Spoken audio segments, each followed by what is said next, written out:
ศิลาฤกษ์เวลา 8 นาฬิกาถึง 12 นาฬิกาเปิดโอกาสให้ศรัทธาประชาชนทำบุญตามอัธยาศัยและร่วมตอกไม้มงคลตามกุศลเจตนาเวลา 11 นาฬิกาถวายเพลพระสงฆ์และเลี้ยงอาหารประชาชนแบบโรงทานเวลา 12 นาฬิกา 30 นาทีเริ่มแห่ต้นกฐินสามัคคีแต่ละสายบุญและแห่แผ่นศิลาฤกษ์เวลา 13 นาฬิกา 30 นาทีประกอบพิธีวางศิลาฤกษ์และทอดกฐินในโอกาสอันเป็นบุญกุศลแห่งการสร้างวัดใหม่และทอดกฐินพร้อมวางศิลาฤกษ์สร้างศาลาการประเรียนครั้งนี้จึงขอกราบนิมนต์พระสงฆ์ครูบาอาจารย์และเชิญชวนศรัทธาพุทธศาสนิกชนทุกท่านได้ร่วมบุญตอกไม้มงคลปฐมฤกษ์เป็นมหามงคลอันยิ่งใหญ่ในวันที่ 12 ตุลาคม 2565 นี้ด้วยขออำนาจคุณพระศรีรัตนตรัยและสิ่งศักดิ์สิทธิ์ทั้งหลายตลอดจนพระสยามเทวาธิราชด้วยอำนาจเดชเดชะเทวาอารักษ์รุกขเทวดาภูมิเทวะพระแม่ธรณีคุณพ่อคุณแม่จงแผ่ไพศาลด้วยบุญแห่งการให้ทานของท่านทั้งหลายจงเป็นพลวะปัจจัยส่งเสริมสนับสนุนให้เศรษฐีใจบุญนายทุนใจดีและผู้มาร่วมงานทุกท่านจงมีอายุวันนะสุขะปฏิภาณสมบูรณ์ตลอดกาลนานเถิดสาธุวัดดอนจันทร์อำเภอเมืองจังหวัดเชียงใหม่ขอเชิญร่วมงานพิธีเทวาภิเษกวันปิยมหาราชรัชกาลที่ 5 ระหว่างวันที่ 21 ถึง 23 ตุลาคม 2565 ขอเชิญผู้มีจิตศรัทธาร่วมบริจาคดอกกุหลาบสีแดงขาวชมพูเพื่อจัดถวายที่วิหารร5และวันที่ 23 ตุลาคม 2565 ขอเชิญร่วมพิธีทำบุญตักบาตรสืบชะตาพิธีพุทธาภิเษกตะกรุดดินเผาปีที่ 3 ตั้งแต่เวลา 7:30 นาทีเป็นต้นไปติดต่อถวายโรงทานณวัดดอนจันทร์อำเภอเมืองจังหวัดเชียงใหม่โทร 053-240-184 053-240-184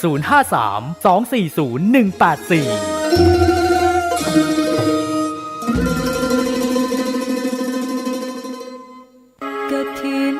ทานคือสังฆทานบุญทานยิ่งใหญ่1 เดือนท่านกำหนดไว้นับตั้งแต่วันพิธีทำบุญทอดกฐินมหาวิทยาลัยเชียงใหม่ประจำปี 2565 ทอดถวายวันเสาร์ที่ 29 ตุลาคม พุทธศักราช 2565 ณ วัดฝายหินตำบลสุเทพอำเภอเมืองเชียงใหม่ จังหวัดเชียงใหม่ 13 นาฬิกาพร้อมกันที่ศาลาธรรมมหาวิทยาลัยเชียงใหม่ตั้งขบวนแห่องค์กฐินและบริวารหน้าศาลาธรรมมหาวิทยาลัยเชียงใหม่เคลื่อนขบวนแห่องค์กฐินและบริวารออกจากศาลาธรรมมีกำหนดไปตามเส้นทาง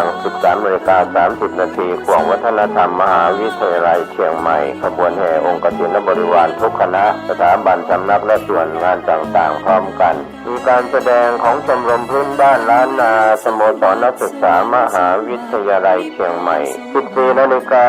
เคลื่อนขบวนแห่องค์กฐินและบริวารเข้าสู่วัดฝายหินประธานในพิธีจุดธูปเทียนบูชาพระรัตนตรัยไหว้พระสมาทานเบญจศีลกล่าวคำถวายผ้ากฐินแด่พระสงฆ์น้อมผ้ากฐินถวายพระสงฆ์อัปโลกกฐินถวายทายธรรมแด่พระสงฆ์กรรมการสภามหาวิทยาลัยอธิการบดีรองอธิการบดีผู้ช่วยอธิการบดีประธานกรรมการส่งเสริมมหาวิทยาลัยคณบดีผู้อำนวยการสถาบันสำนักศูนย์กองประธานสภาพนักงานมหาวิทยาลัยนายกสโมสรมหาวิทยาลัยนายกสโมสรนักศึกษามหาวิทยาลัยตาม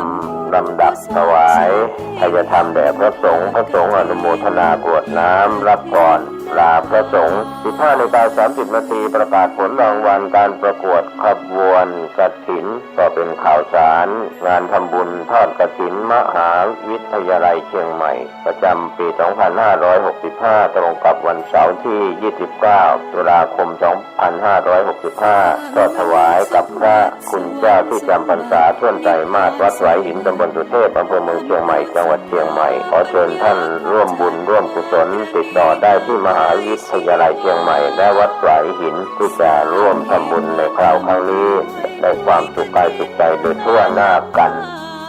สร้างเหตุปัจจัยด้วยศรัทธาด้วยปัญญารู้เห็นทำตามจริงขอเชิญสาธุชนสร้างบุญกุศลยิ่งใหญ่ก ถิน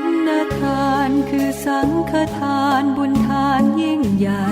1 เดือนข่าวสารเพื่อการประชาสัมพันธ์ขอเชิญชวนศรัทธานักศีลนักบุญทั้งหลายร่วมงานทำบุญทอดกฐินสามัคคีของวัดร้องอ้อตำบลสันติเชื่ออำเภอเมืองจังหวัดเชียงใหม่ตรงกับวันอาทิตย์ที่ 6 พฤศจิกายน พุทธศักราช 2565 ขึ้น 13 ค่ำเดือนยี่ทอดถวายกับพระสงฆ์ที่จำพรรษาท่วนไตรมาสของวัดร้องอ้อเวลา 9:30 นาทีเป็นต้นไปขอเชิญชวนร่วมงานบุญกฐินสามัคคีของวัดร้องอ้อตำบลสันติเชื่ออำเภอเมืองเชียงใหม่จังหวัดเชียงใหม่ตรงกับวันอาทิตย์ที่ 6 พฤศจิกายน 2565 ช่วงเช้า 9:30 นาทีได้บุญได้กุศลโดยพร้อมเพรียงกันมนุษย์สมบัติสวรรค์สมบัตินิพพานสมบัติเพิ่มพูนสัตท่านกำลังติดตามรับฟังสถานีวิทยุกระจายเสียงพระพุทธศาสนาแห่งชาติและสังคมคลื่นเพื่อการศึกษาพระพุทธศาสนาและวัฒนธรรมระบบ FM 104.5 เมกะเฮิรตซ์รายการต่อไปเป็นรายการคดีโลกคดีธรรม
ทางสถานีวิทยุแห่งนี้ท่านผู้ฟังสามารถดาวน์โหลดแอปพลิเคชันติดตามรับฟังรายการนี้ได้เป็นประจำทุกวันแอปพลิเคชันชื่อว่าวิทยุพุทธศาสนาทั่วไทยท่านครูบาอาจารย์ที่ท่านมีสถานีวิทยุพระพุทธศาสนาในจังหวัดต่างๆถ้าต้องการที่จะเข้ามาอยู่ในแอปพลิเคชันนี้ท่านสามารถที่จะส่งชื่อสถานีโลโก้สถานี URL ของสถานีรายละเอียดของสถานีมาให้ที่วัดป่าจริยธรรมได้โดยตรงเพื่อที่จะขอเข้าร่วมเป็นภาคีเครือข่ายวิทยุพระพุทธศาสนาทั่วไทยได้ฟรีโดยไม่คิดมูลค่าใดๆทั้งสิ้นเพราะว่าทางวัดป่าจริยธรรมนั้นต้องการที่จะส่งเสริมครูบาอาจารย์ของเราที่ทำงานเผยแผ่ธรรมทางสถานีวิทยุเพื่อนำสถานีวิทยุของท่านเข้ามาอยู่ร่วมกันในแอปพลิเคชันวิทยุพุทธศาสนาทั่วไทยจึงขออาราธนานิมนต์ครูบาอาจารย์ทุกรูปนะครับถ้าต้องการที่จะใช้แอปพลิเคชันนี้เพื่อเผยแผ่กิจการของพระพุทธศาสนา ในพื้นที่ของท่านไม่ว่าจะอยู่ในภาคใดของประเทศสามารถที่จะเข้าร่วมได้ติดต่อสอบถามรายละเอียดไปที่วัดป่าจริยธรรมได้โดยตรงที่หมายเลขโทรศัพท์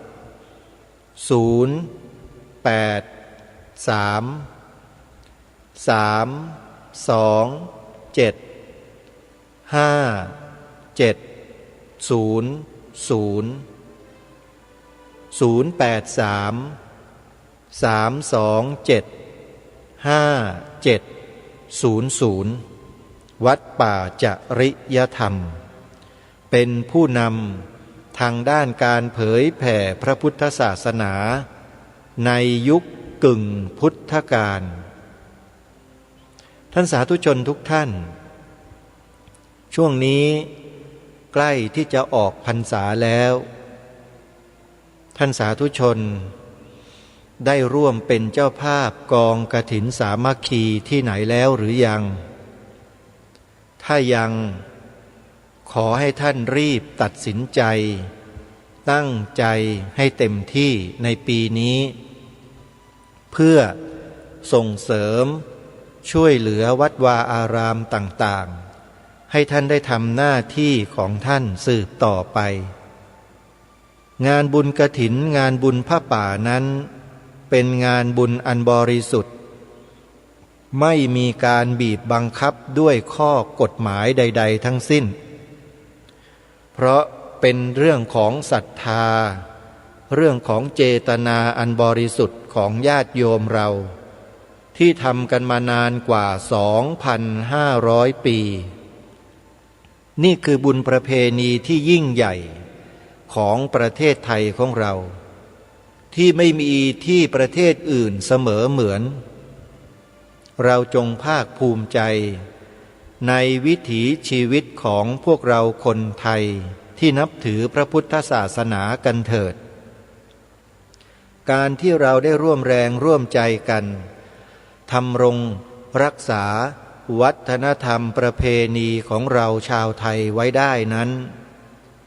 ถือเป็นความภาคภูมิใจของพวกเราคนไทยกันเองทั้งหมด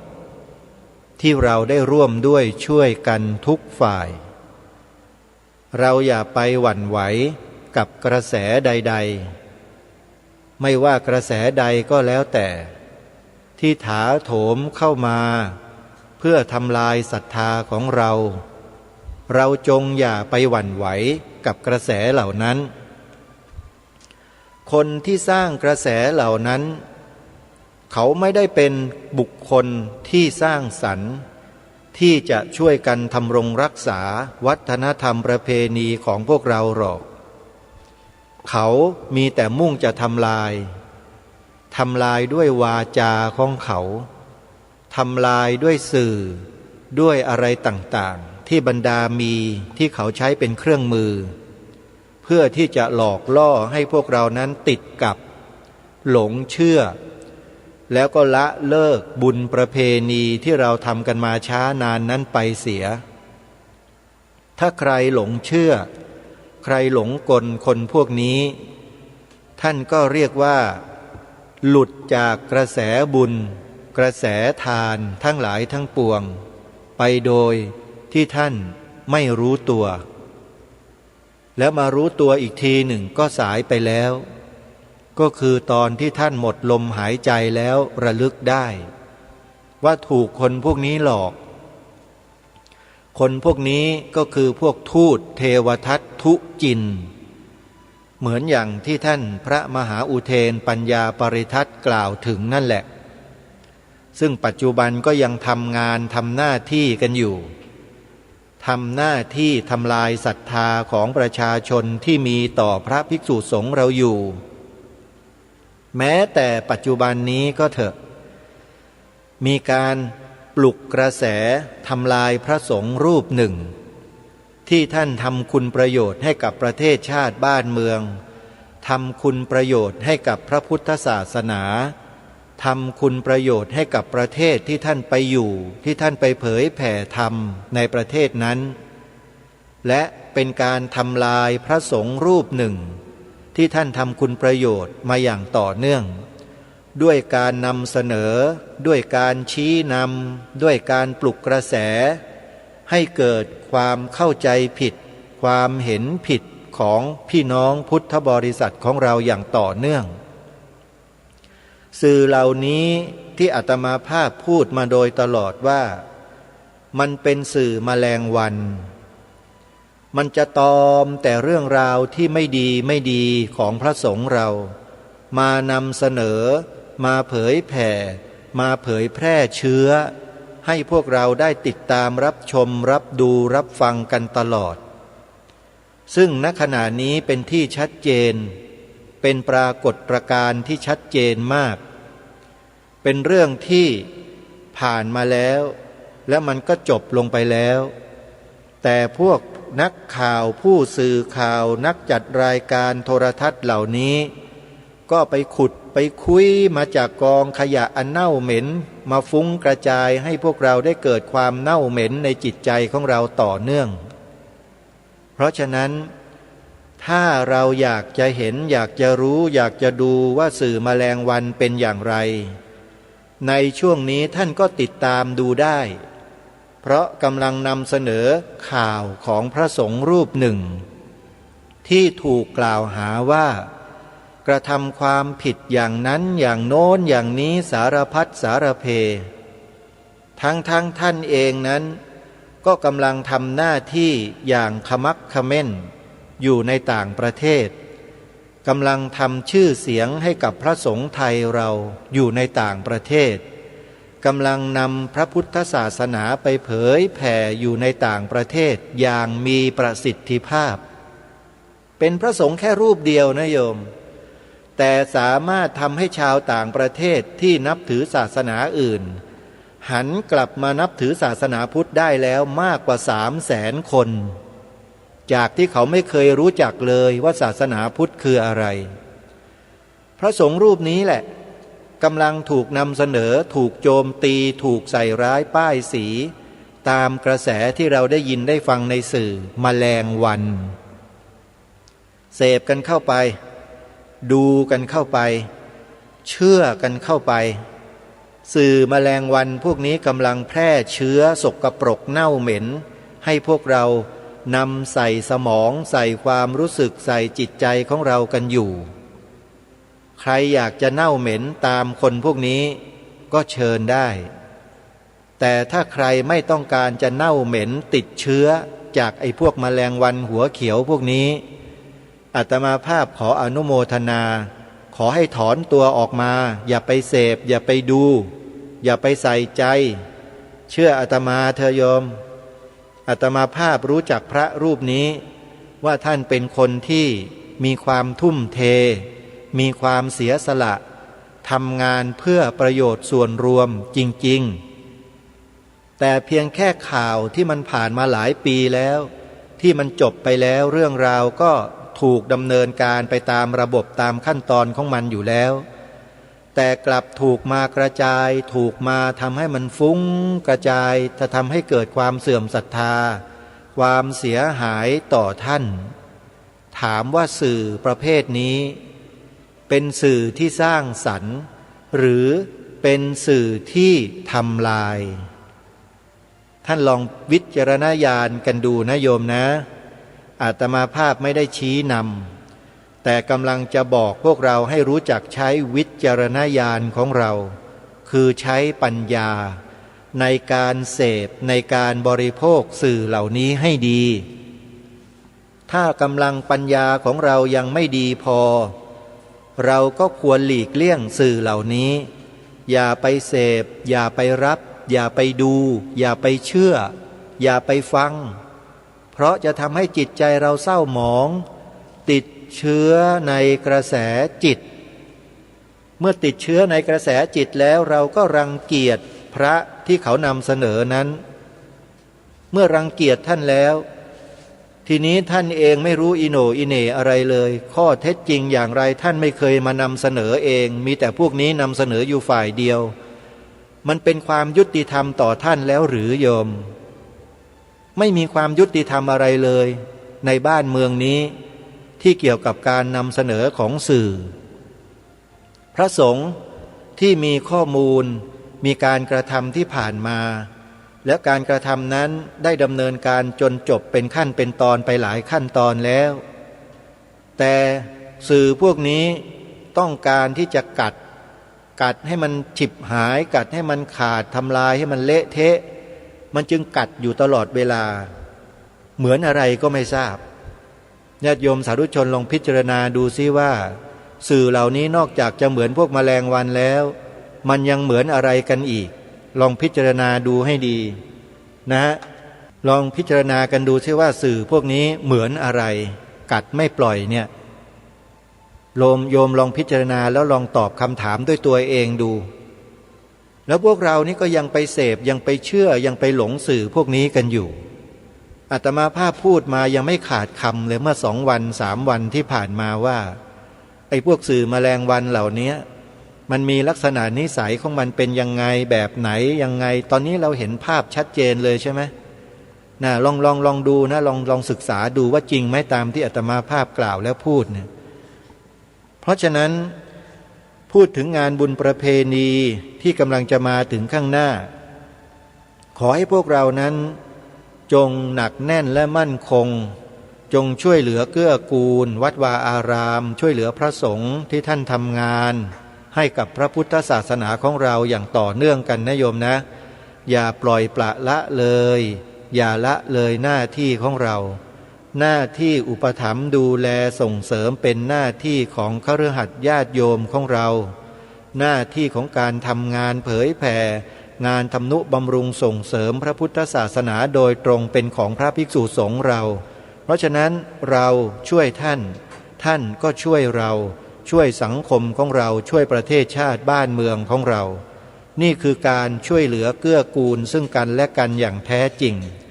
ถึงแม้ว่าเราจะไม่ได้รับการส่งเสริมสนับสนุนด้านงบประมาณจากข้าราชการหรือจากหน่วยงานของรัฐแต่เราก็ยินดีที่จะอยู่และทำหน้าที่เช่นนี้ต่อไปเพราะเราอยู่ได้ด้วยแรงศรัทธาของญาติโยมเท่านั้นจริงๆในภาครัฐนั้นอาตมาภาพคิดว่าสักวันหนึ่งผู้ที่มีสติมีปัญญามีสัมมาทิฏฐิเมื่อเข้ามาดำรงตำแหน่งมีอำนาจอยู่ในตำแหน่งสำคัญของประเทศแล้วเขาจะมาแก้สถานการณ์ในบ้านในเมืองในระบบราชการในระบบการเมืองเองโดยที่พระสงฆ์เราไม่ต้องไปร้องแร่แห่กระเชออะไรกันมากเพราะที่ผ่านมาก็ได้ออกไปร้องแร่แห่กระเชอกันมาจนพอแล้วอาตมาภาพจำได้ตั้งแต่ปี 2539 ต่อเนื่อง 2540 ครั้งหนึ่ง 2545 ครั้งหนึ่ง 2547 ครั้งหนึ่ง 2549 ต่อเนื่อง 2550 ครั้งหนึ่งอาตมาภาพไปร่วมมาทั้งนั้นเลยที่ออกไปเคลื่อนไหวนี่มีประสบการณ์ตรงกับการเคลื่อนไหวต่อสู้เพื่อพระพุทธศาสนาตรงนี้มาโดยตลอดแล้วก็กล้าบอกกับพวกเราท่านทั้งหลายทุกคนด้วยว่าพวกเราทำเช่นนั้นเราทำด้วยจิตใจที่บริสุทธิ์เราต้องการเห็นผู้มีอำนาจอยู่ในบ้านเมืองนี้ได้เห็นความสำคัญของพระพุทธศาสนาและชาวพุทธของเราที่เป็นประชากรส่วนใหญ่ของประเทศต้องให้การทำนุบำรุงส่งเสริมต้องให้การดูแลสนับสนุนไม่ใช่ไปสนับสนุนอะไรอยู่ก็ไม่รู้แล้วก็มาทำลายพวกเรากลุ่มคนที่ทำลายพวกเราชาวพุทธอยู่ทุกวันนี้เราคงจะทราบกันดีว่าคือใครคือกลุ่มไหนประเภทใดทำกันยังไงถ้าใครต้องการจะทราบข้อมูลลึกๆก็ไปดูช่อง YouTube Facebook ของอปพส.ที่ได้แนะนำไปเถอะแล้วท่านจะทราบเองอาตมาไม่ต้องมาบอกรายละเอียดว่าคนนั้นคนนี้กลุ่มนั้นกลุ่มนี้ไม่ต้องพูดเพราะมีคนเขาพูดอยู่แล้วเพียงแค่แนะนำให้พวกเราไปฟังแล้วก็ไปดูกันเท่านั้นเองอย่าลืมนะไปชมไปดูไปฟังกันพิมพ์อักษรพยัญชนะไทย4 ตัวออ่าง ปอปลาพอพานสอเสืออปอพอสอแล้วก็เข้าไปดูไปชมกันอาตมภาพจะไม่พูดว่าเรื่องอะไรใครที่ไหนยังไงท่านต้องไปเปิดดูกันเองแล้วท่านก็จะทราบข้อมูลเหล่านั้นส่วนท่านจะเชื่อหรือไม่เชื่อมันไม่ใช่หน้าที่ของอาตมาภาพที่จะต้องไปใส่ใจสนใจแต่เพียงแค่ต้องการให้ไปเปิดดูเปิดฟังกันเท่านั้นเองเมื่อท่านมีข้อสงสัยประการใดก็ถามคนที่เขาพูดคนที่เขาเปิดเผยข้อมูลนั่นเองโดยตรงเลยเขาพร้อมที่จะให้พวกเราซักถามในข้อมูลข้อเท็จจริงเหล่านั้นอยู่แล้วนี่คือสิ่งที่เราจะต้องศึกษาเรียนรู้ไปด้วยกันเมื่อมีคนเขาอาสาเสียสละออกมากล่าวมาแสดงมาพูดมาเปิดเผยถึงขนาดนี้แล้วถ้าเรายังทำนิ่งๆเฉยๆไม่สนใจไม่ใส่ใจแล้วยังไปตะโกนด่าว่าเขาอีกเนี่ยอาตมาว่าพวกเรานี่แย่มากนะไม่ทันไรเลยเราก็ไปปฏิเสธไปต่อต้านไปคัดค้านไปด่าทอเขาเนี่ยอาตมาถือว่าคนประเภทนี้ใช้ไม่ได้นะอย่างที่บอกเหมือนเมื่อวานเนี้ยคือใช้เอาความรู้สึกเข้าไปติดตามเข้าไปฟังเข้าไปดูแล้วมันก็ไม่ได้ผลอะไรกลับไปด่าไปว่าเขาจะไปทำอะไรอะไรเขาอย่างเนี้ยอาตมาว่าไม่ใช่มนุษย์แล้วถ้าทำเช่นนั้นน่ะอาตมาภาพนั้นถือว่าผ่านประสบการณ์การต่อสู้เพื่อพระพุทธศาสนามายาวนานพอสมควรมีประสบการณ์ตรงอยู่ในแนวหน้าตลอดกล้าพูดออกสื่อให้ทุกท่านทุกคนได้รับรู้รับทราบแล้วก็ยินดีที่ใครจะต่อต้านคัดค้านคำพูดนี้ก็มาได้เลยอาตมาภาพนี่แหละอยู่แนวหน้ามาโดยตลอดพระเดชพระคุณท่านเจ้าคุณพระราชปัญญาเมธีท่านเจ้าคุณพระธรรมกิติเมธีเจ้าคุณพระมหาโชต่างๆเหล่านี้ออกไปมาด้วยกันทั้งนั้นไปช่วยกันไปร่วมกันมาโดยตลอดเพราะฉะนั้นอาตมาภาพจึงไม่ค่อยหวั่นไหวอะไรกับใครที่จะพูดในลักษณะที่กล่าวหาโจมตีใส่ร้ายป้ายสีด่าทอเดี๋ยวก็หมดแรงคนพวกนี้อาตมาไม่เคยให้ค่าคนพวกนี้อยู่แล้วมันไม่มีค่าอะไรที่เราจะต้องเอาใจไปใส่ไม่รู้จะเอาใจไปใส่ทำไมมันไร้ประโยชน์ไร้ค่ามากเอาความรู้สึกดีๆของเราเนี่ยมาศึกษาหาความรู้หาข้อมูลเพิ่มเติมในการทำงานทำหน้าที่ของเราดีกว่าแล้วก็มาใช้วาจาของเราประกาศบอกเชิญชวนพวกเราได้ทำสิ่งที่ดีๆร่วมกันดีกว่าเหมือนอย่างที่เคยประกาศเชิญชวนเรามาโดยตลอดเรื่องของการดาวน์โหลดแอปพลิเคชันเพื่อฟังสาระดีๆการเชิญชวนให้พวกเราทำหน้าที่3 ข้อการเชิญชวนให้พวกเราติดตามข้อมูลของอปพสในสื่อโซเชียล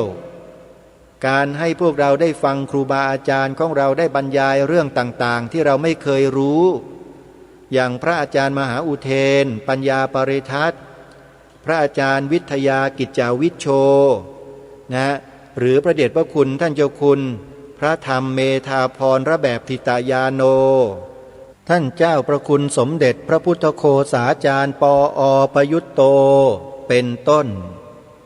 ท่านเหล่านี้ถือว่าเป็นปราชญ์เป็นบัณฑิตเป็นผู้รู้เป็นผู้ที่มีความกล้าหาญชาญชัย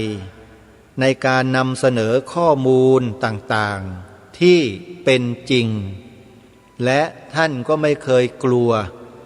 สิ่งที่เป็นความเท็จทั้งหลายท่านสาธุชนทุกท่านการที่เราจะต่อสู้กับอะไรก็แล้วแต่ที่เป็นความไม่ถูกต้องเนี่ยถ้าเราไม่มีความกล้าหาญเด็ดเดี่ยว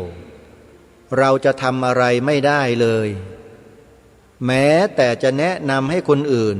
เขาไปดูไปฟังเราก็ไม่กล้าแนะนำแม้แต่จะแชร์ข้อมูลให้ผู้อื่นเราก็ไม่กล้าแชร์นี่คือความกลัวกลัวไปหมดกลัวอะไรกันโยมกลัวอะไรลองพิจารณาตัวเองดูซิว่ากลัวอะไร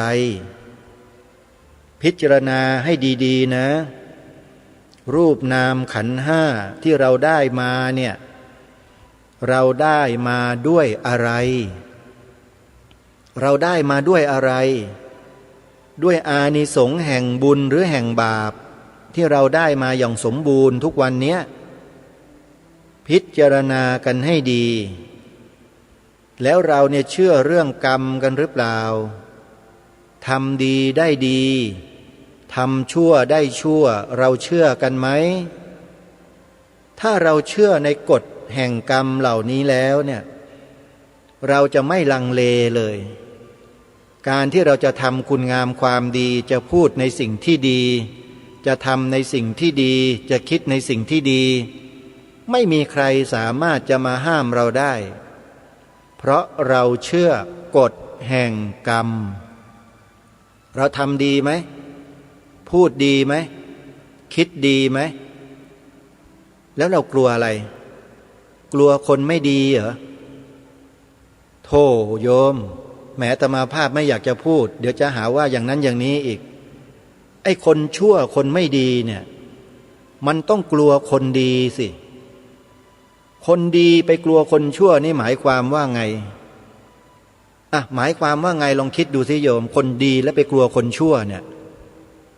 มันผิดสภาวะหรือเปล่า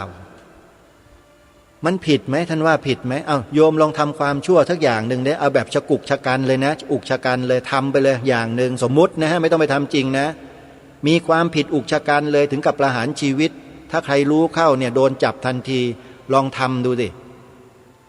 แล้วรู้สึกยังไงอยู่ในสังคมนี้อยู่อย่างหวาดผวาหรืออยู่อย่างมีความสุขอิสระเสรีไปไหนมาไหนได้โดยสะดวกมันจะต้องอยู่อย่างหวาดผวาใช่ไหมเพราะมันมีความผิดที่ติดชะนักติดหัวติดตัวอยู่ใช่ไหมเล่าแล้วคนดีสมควรไหมที่จะไปกลัวคนชั่วเนี่ยถามหน่อยเถอะพิจารณาดูให้ดีนะข้อเนี้ยมันไม่ใช่เลยนะเราคิดดีพูดดีทำดีมาโดยตลอดอันนี้เราต้องเชื่อกฎแห่งกรรมก่อนนะที่พูดเนี่ยต้องเชื่อกฎแห่งกรรมให้มั่นใจให้แน่นอนเลยให้มั่นคงเลยว่าทำดีได้ดีทำชั่วได้ชั่วแน่นอนแล้วเราก็มุ่งหน้าทำแต่ความดีพูดแต่ความดีคิดแต่สิ่งที่ดีแล้วไม่ต้องกลัวความชั่วคนชั่วไม่ต้องกลัวตายจากโลกนี้ไปแล้วยมพบาลเขาไม่จับเราลงนรกแน่นอนฮะนี่คนดีนี่ว่าไปไล่ไปอยู่สวรรค์กันให้หมดหรือเกิดมาเป็นมนุษย์ที่สมบูรณ์แบบมาต่อสู้มาทำหน้าที่เสริมบารมีสร้างความดีกันต่อสนุกนะอาตมาว่าทำแบบนี้สนุกมากโอกาสที่เราจะได้ทำเนี่ย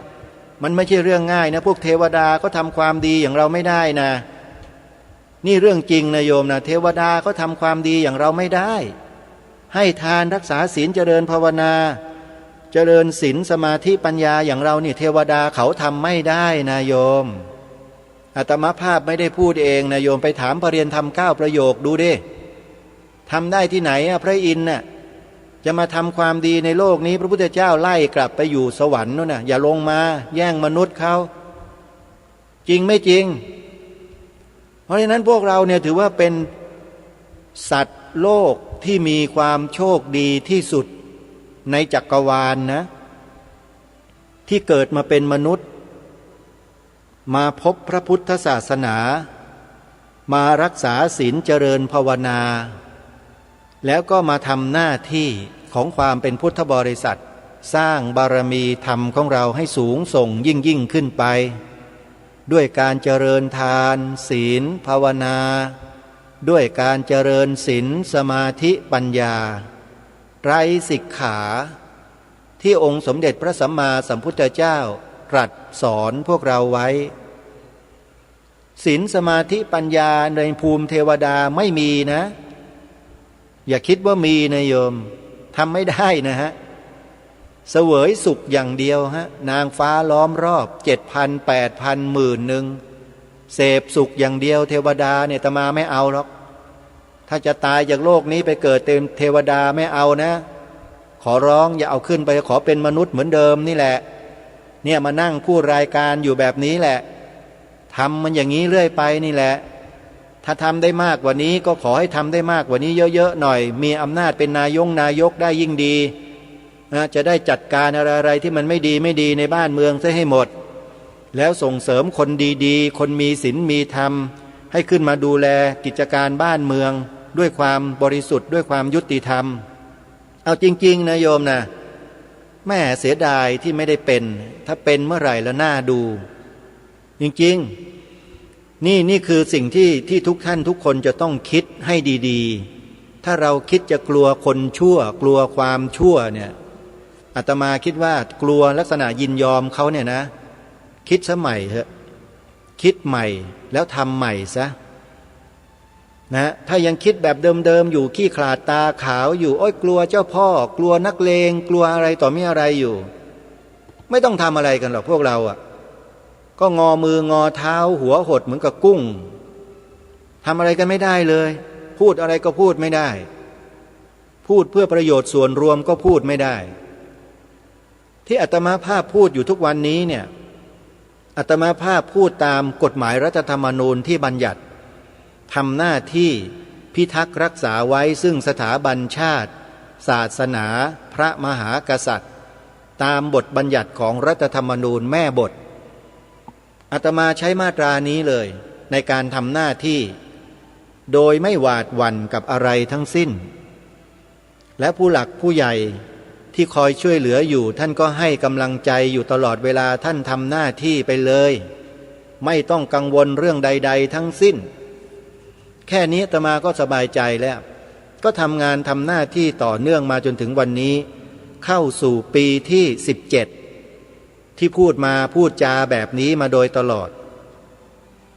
ฝากถึงครูบาอาจารย์พระเถรานุเถระเจ้าคณะพระสังฆาธิการที่เคารพทุกรูปทุกนามด้วยนะครับกระผมไม่ใช่นักเลงหัวไม้แต่กระผมรู้ว่าอะไรเป็นอะไรเคยทำงานในการบริหารกิจการคณะสงฆ์ระดับกองงานเจ้าคณะกรุงเทพมหานครก็ทำมาแล้วเป็นพระวินัยาธิการก็เป็นมาแล้วเป็นผู้บริหารกิจการภายในพระอารามหลวงชั้นเอกพิเศษก็ทำมาแล้วเป็นที่ปรึกษาคณะอนุกรรมาธิการของวุฒิสภาก็เคยเป็นมาแล้วมันหลายเรื่องที่ผ่านมาที่ศึกษาที่เรียนรู้ที่ดูที่ผ่านมาทั้งหมดความรู้อาจจะไม่มากไม่มีปริญญาเหมือนครูบาอาจารย์แต่เชื่อเถอะท่านคนเรานั้นถึงแม้จะมีปริญญาเป็นพ่วง5 ใบ 10 ใบขนาดไหนก็ตามเถอะแต่ถ้ายังไม่มีความกล้าหาญเด็ดเดี่ยวในการทำความดีพูดในสิ่งที่ดีคิดในสิ่งที่ดีผมว่าไม่มีความหมายอะไรเลยฮะมันก็เท่านั้นแหละบ้านเมืองก็ได้ประโยชน์แค่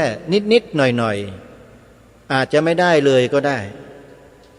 แต่ถ้าหากเรามีความกล้าหาญเด็ดเดี่ยวเชื่อเรื่องกรรมที่พระพุทธเจ้าตรัสสอนไว้แล้วก็ทำหน้าที่อย่างสุดลิ่มทิ่มประตูโดยไม่หวาดหวั่นกับสิ่งใดโดยเฉพาะคนชั่วผมว่าเรานี่จะได้ประโยชน์ให้กับบ้านเมืองของเราให้กับพระพุทธศาสนาของเราให้กับสถาบันพระมหากษัตริย์ของเราอย่างมากมายมหาศาลเลยจริงๆนี่แหละด้วยปณิธานตรงนี้แหละจึงสามารถทำหน้าที่มาอย่างต่อเนื่องจนถึงวันนี้ได้ใครจะพูดนินทาใครจะว่าร้าย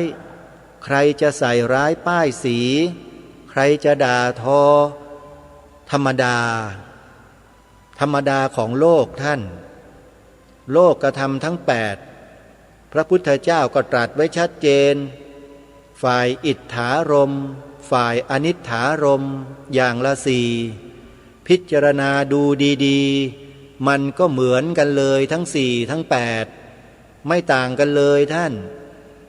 มันทำให้จิตใจเราหวั่นไหวทั้งนั้นเลยทั้งแปดอย่างเนี่ยโลกธรรมแปดเนี่ยหวั่นไหวทั้งหมดแล้วจะไปให้ค่าอะไรกับสิ่งเหล่านั้นเล่า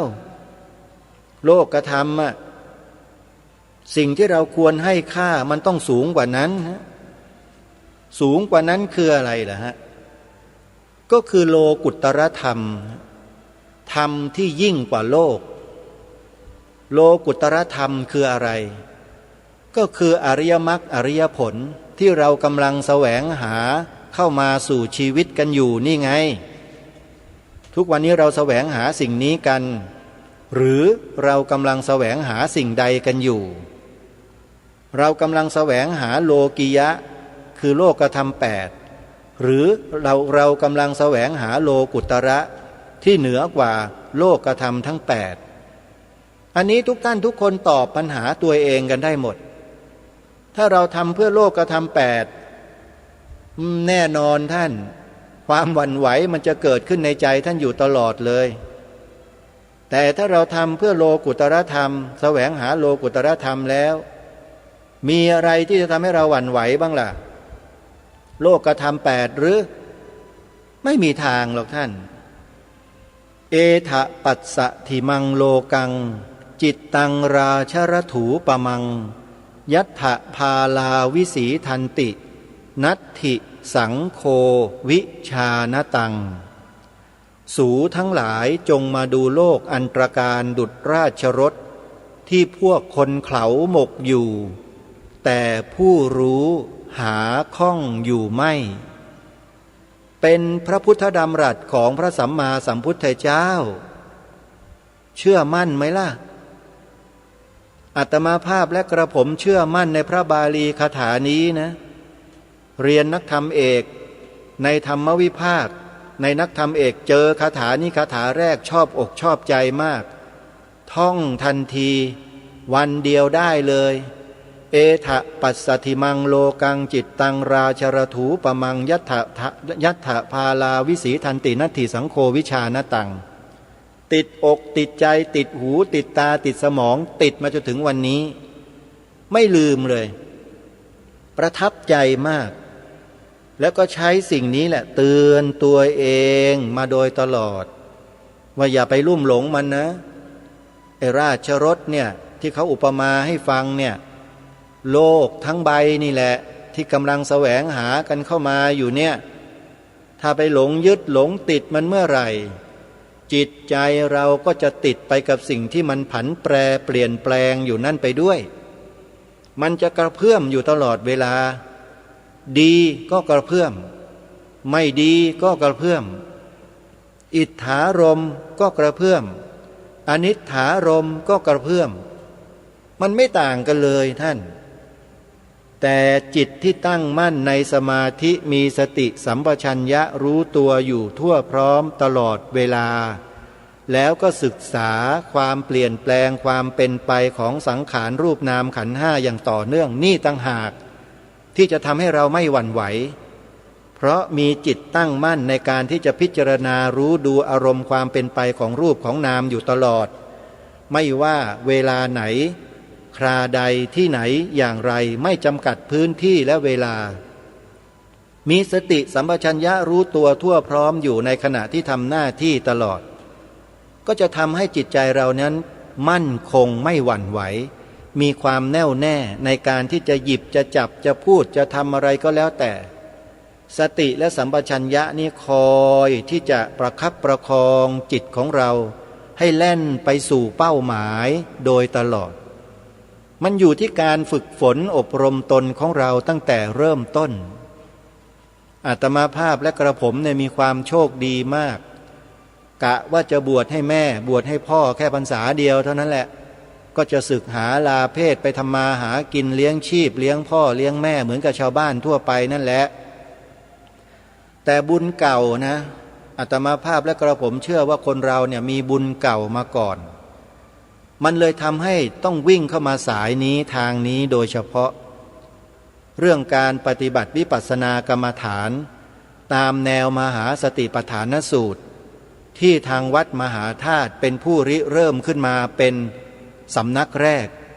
โดยท่านเจ้าประคุณสมเด็จพระพุทธาจารย์อาจอาสภมหาเถระโดยได้มอบหมายให้พระเดชพระคุณท่านเจ้าคุณพระธรรมธีรราชมหามุนี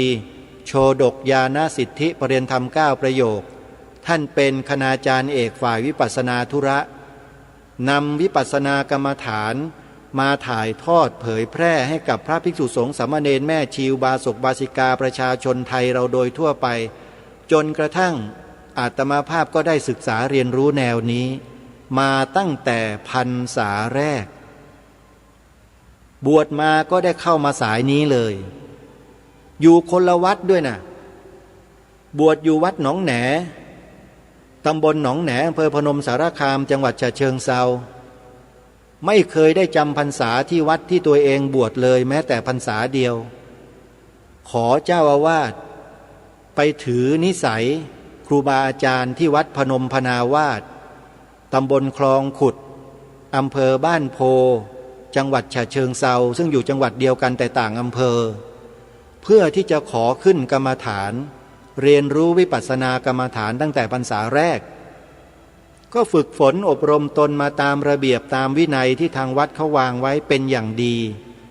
ครูบาอาจารย์ท่านก็สอบอารมณ์ให้เราตลอดจนกระทั่งเราได้สภาวะที่พอจะมองออกว่าชีวิตนี้มันเกิดมาเพื่ออะไร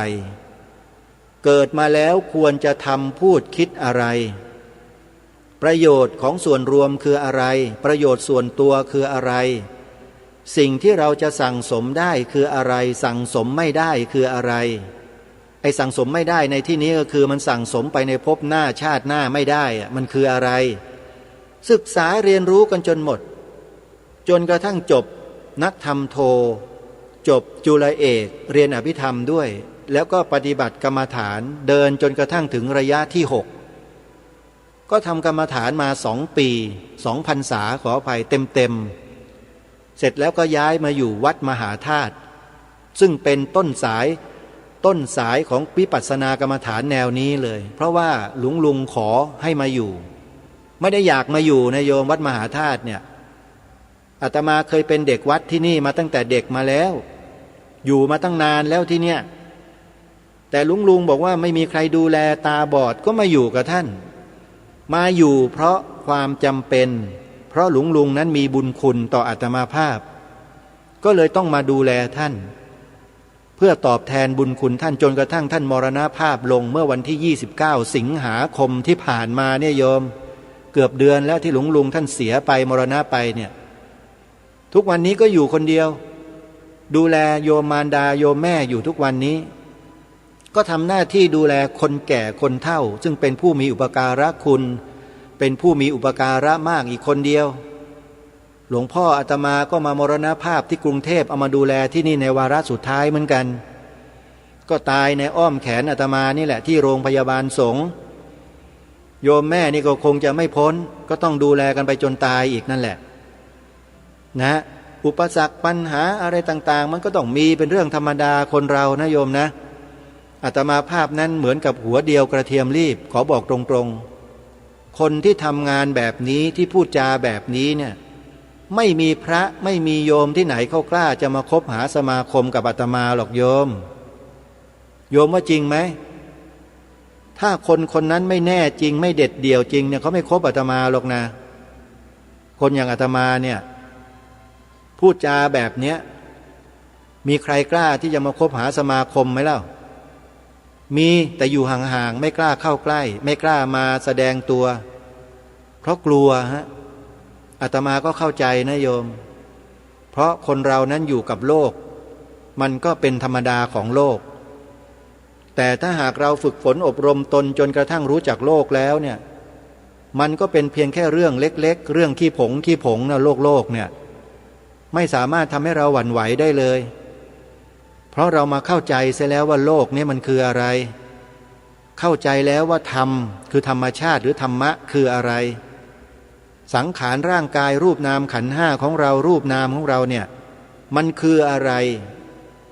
เราแยะมันออกตีแตกแยกออกแล้วเราก็ปลงตกพ อปลงตกแล้วไม่ใช่หมายความว่ากูไม่ทำอะไรเลยไม่พูดไม่กล่าวไม่แสดงอะไรทั้งนั้นปลงตกแล้วกูอยู่เฉยๆไอ้อย่างนี้มันก็ไม่ใช่สิของปลอมแล้วแบบเนี้ยถ้าปลงตกจริงๆเนี่ยมันต้องทำหน้าที่ให้แบบสุดลิ่มทิ่มประตูด้วยไม่ใช่ปลงตกแบบไม่เอาฐานทำอะไรก็ได้ที่ตนถนัดเนี่ยทำไปเลยนะอย่างอาตมาภาพเองก็ทำหน้าที่ในลักษณะเช่นนี้มาโดยตลอดจะให้ไปทำอย่างอื่นอาตมาก็ขอบอกว่าไม่ทำไม่อยากไปแย่งครูบาอาจารย์หลายๆรูปหลายๆองค์ที่ท่านทำอยู่บอกตรงๆนะถ้าทำเนี่ยทำได้โยม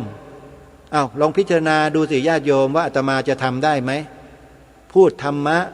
เดินจงกรมนั่งสมาธิแบบช้าๆแบบสมถะแต่งตัวปอนๆทำท่าสงบนิ่งๆให้ญาติโยมเคารพเลื่อมใสทำไมจะทำไม่ได้อาตมาไม่ทำมันไม่ใช่ตัวอาตมาโยมตัวอาตมามันก็ต้องเป็นอย่างอาตมานี่แหละจะเป็นอย่างคนอื่นหรือจะเป็นอย่างใครไม่ได้โยมแต่รู้ไหมรู้ดิถ้าไม่รู้นะจะมานั่งอยู่ตรงนี้ทำไมล่ะนะรู้ทำไมไม่รู้ล่ะก็เรียนมาตำราเดียวกันจบนักธรรมตรีโทเอกเหมือนกันเรียนบาลีเหมือนกันอาตมาไม่ได้จบมหาปรริญญาไม่ได้สอบกับเขาก็จริงอยู่แต่ก็มีความรู้ด้านบาลีอยู่บ้างอ่านออกเขียนได้นะฮะ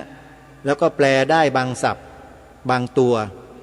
ไม่ได้หมายความว่าจะเดินประโยคเขียนอะไรต่างๆเหมือนครูบาอาจารย์ที่เป็นมหาปรริญญาทำไม่ได้หรอกเพราะเราไม่ได้เรียนมาถึงขนาดนั้นเรียนรู้ในเรื่องของการทำรูปเท่านั้นเองโยม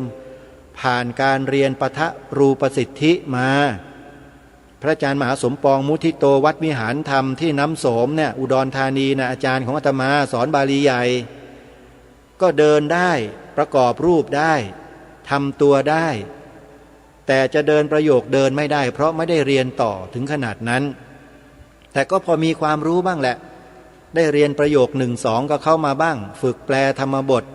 นะฮะภาค1ภาค2ภาค3ภาค4ก็จบมาเทอมหนึ่งสอบแล้วมันไม่ผ่านก็เลยเลิกเรียน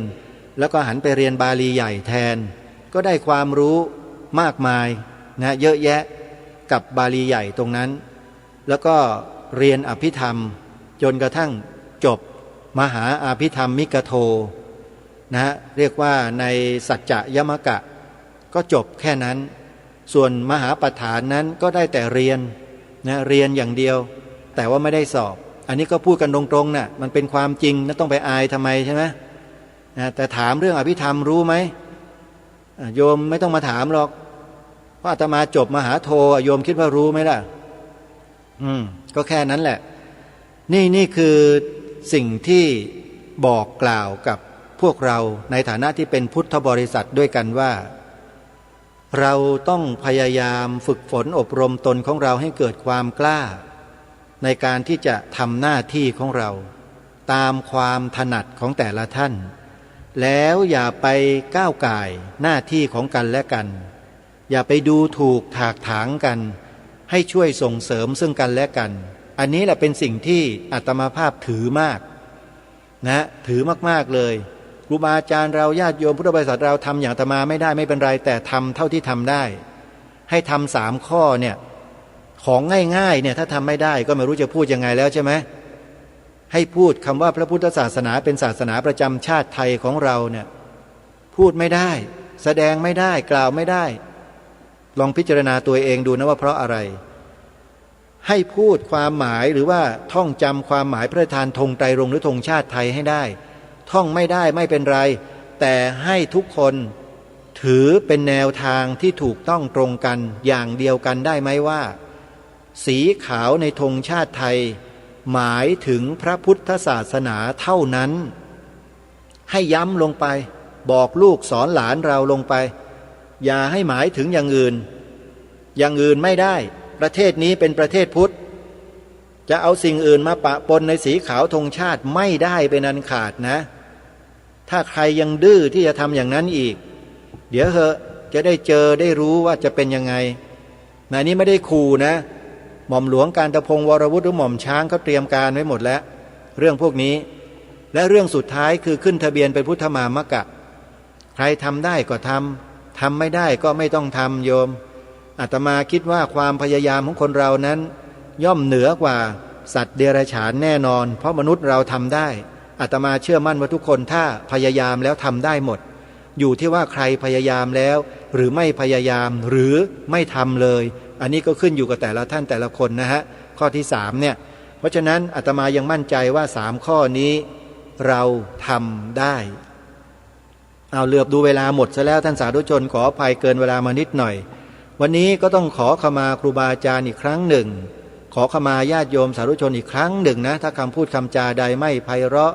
ไม่ถูกจิตใจไม่ถูกหูเราก็ต้องโยนทิ้งไปให้หมดอาตมารับคืนมาหมดเลยนะสิ่งไม่ดีขอรับนะฮะสิ่งดีๆขอมอบให้กับทุกท่านทุกคนวันนี้เวลาหมดลงแล้วต้องขอสมมติยุติรายการไว้แต่เพียงเท่านี้ไว้พบกันใหม่ในวันต่อไปขอความสุขสวัสดีจะมีแด่ท่านผู้ฟังทุกท่านทุกคนเทินขอเจริญพร